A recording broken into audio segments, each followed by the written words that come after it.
Hello there and welcome to Let's Talk About. I am your host, Caffeinated Katie, and this is where I talk about stuff. Well, you saw the title. Let's talk about Speed Racer. Speed Racer. Everybody knows who Speed Racer is, right? Don't know what it's about, but I've heard of it. Okay, well, everyone's at least heard of Speed Racer, right? Have you ever heard of Speed Racer? No. Okay. Coming over to the States in '67, Speed Racer was one of America's first exposures to anime. Originally called Mach Go Go Go, it follows Go Mifune, or in America, Speed Racer on his journey to become a championship race car driver. We get to see all the crazy, over-the-top villains he fights and all the races he participates in, some of them being particularly bizarre. Doing it all in his beloved Mach 5, which seems like it's straight out of a Bond film with all the cool, nifty gadgets he's equipped with. Control A releases powerful jacks to boost the car. Control B. Press this button and the Mach 5 sprouts special grip tires for traction over any kind of terrain. Control for special illumination, which enables me to see much further and more clearly than with ordinary headlights. This is Control F, which I use when the Mach 5 is underwater. First, the cockpit is supplied with oxygen. Then, a periscope is raised to scan the surface of the water. Everything that is seen is relayed down to me by television. This is Control Button D, which when pressed releases a powerful deflector which seals the cockpit into an air-conditioned, bullet and crash-proof and watertight chamber. Wooded terrain. Powerful rotary saws are protruded from the front of the Mach 5 to slash and cut any and all obstacles. Control G releases a homing robot from the front of the car. The homing robot can carry pictures or tape-recorded messages to whomever and wherever I want to send them. Tetsuya Yoshida, the creator of Mach Go Go Go, actually said that two of his biggest influences were Goldfinger and Viva Las Vegas, so that explains some of it. Along for the ride is Pops Racer, his father, creator of Mach 5 and head of Racer Motor Corps, his mother, who is there sometimes, Spritle Racer, his younger mischievous brother, who often stows away to join him on his adventures, Chim Chim, Spritle's pet chimpanzee and partner in crime, Rex Racer, his estranged older brother who ran away when Pops told him he was too inexperienced to become a pro race car driver, and he's now come back as the mysterious Racer X. There's Trixie, his girlfriend and partner on all of his adventures, and Sparky, his mechanic and best friend. I watched the whole series for the first time recently, and so I'm saying this without nostalgia goggles. I enjoyed it. I enjoyed it a lot more than I thought I was going to. It's kind of goofy and cheesy like the old Batman, like with Adam West. So it's got that kind of charm to it, but it's definitely not for everyone. There's a couple of things you're gonna want to keep in mind when watching Speed Racer.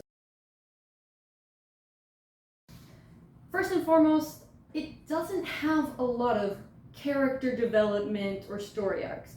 It's not an anime like Sailor Moon or Naruto or even My Hero Academia.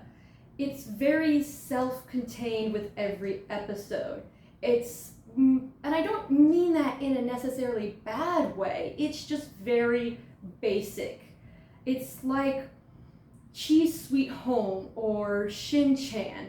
It's all very the adventures of Speed Racer. There's not a lot of continuing stories except for the part 2 episodes that they have. It's kind of like Scooby-Doo in that way. Okay. The show is 55 years old, so it's a bit different from modern anime. There's no magical transformations, there's no superpowers, there's no isekais, there's no exaggerated expressions. It's just a racing prodigy with a high-tech car. But one anime staple it does have is a banger of an opening.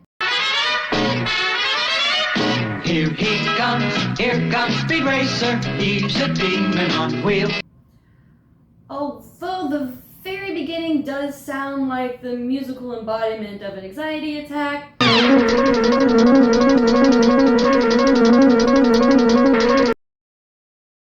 you're gonna want to make fun of it. It's enjoyable, but there's so much wrong with it.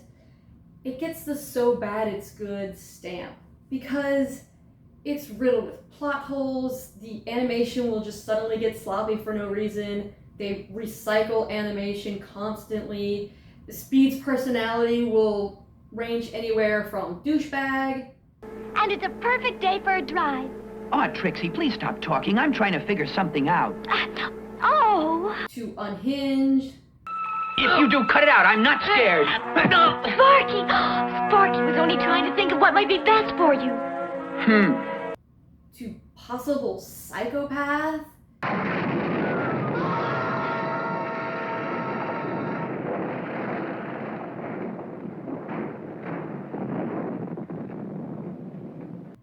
And the dubbing. It is infamous for its dubbing. Let's talk about the dubbing. Speed Racer was the original bad dub. When TV shows make fun of bad dubbing, they're probably basing it on Speed Racer. It all started with the man, the myth, the legend, Peter Fernandez. He did some work on Astro Boy and Gigantor doing voice work and dubbing, and when he was given Speed Racer, he did the voice of Speed and Rex and additional voices. He did all of the dubbing. He rewrote the lyrics to the opening. He gave all the characters new names. He practically was the show, Speed Racer.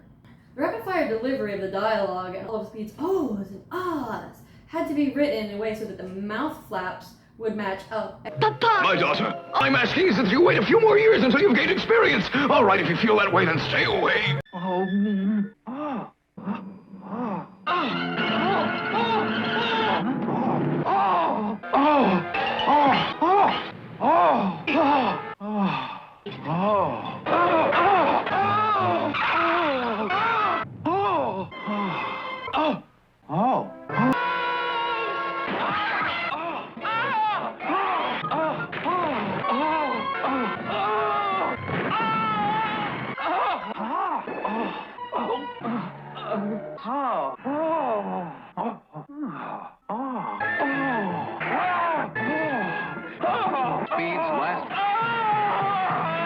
And the dialogue had to be written in a way so that the plot would be coherent, and all of that, it's kind of a tall order. So yeah, the dubbing's bad. But when a company hands you a show to Americanize and it's just you, 3 other voice actors, and a rough translation of the dialogue, I think Peter Fernandez did a bang-up job.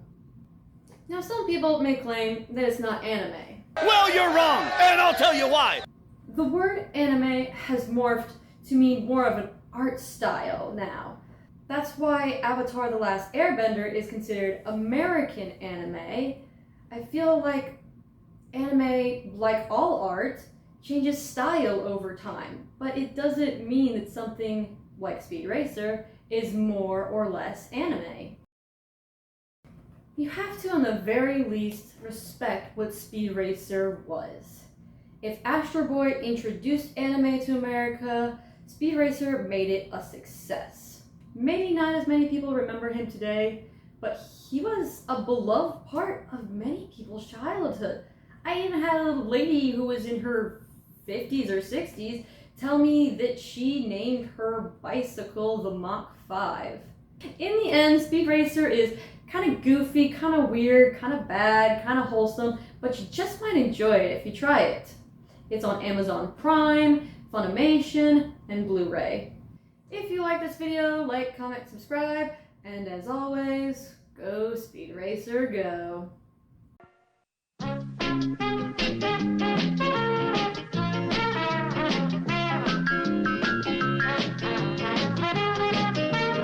Try it. If you try it. It's close enough. It's close enough. It's close enough. It's close enough. I'm so tired of saying the same shit over and over again in different variations and just fucking it up just the littlest bit. Ohs and ahs.